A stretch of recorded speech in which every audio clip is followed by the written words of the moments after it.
ভাবুন তো, একটা দৌড় প্রতিযোগিতা চলছে, কিন্তু এখানে কেউ একা দৌড়াচ্ছে না। সব পুরুষ তাদের স্ত্রীকে কাঁধে নিয়ে দৌড়াচ্ছে।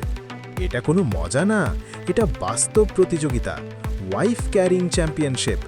এই প্রতিযোগিতাটি হয় ফিনল্যান্ডের সানকাজারভি শহরে।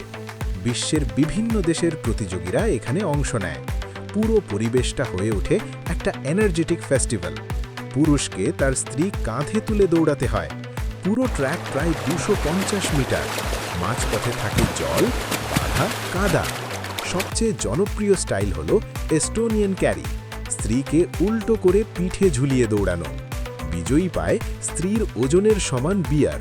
যত ভারী স্ত্রী, তত বেশি পুরস্কার। এতে লাগে স্ট্রেংথ, ব্যালেন্স, টিমওয়ার্ক। অনেক সময় পড়ে যাওয়ার ঘটনাও ঘটে, তবুও সবাই আবার উঠে দাঁড়ায়। এটা শুধু প্রতিযোগিতা নয়, ভালোবাসা আর শক্তির পরীক্ষা। এটি পৃথিবীর সবচেয়ে অদ্ভুত কিন্তু এন্টারটেইনিং স্পোর্টসগুলির একটি। আপনি কি অংশ নিতে চান এই মজার প্রতিযোগিতায়? কমেন্ট করে জানান আমাদের। বিভিন্ন দেশের এইরকম মজার মজার গল্প শুনতে সাবস্ক্রাইব করুন আননোন নেশনসকে।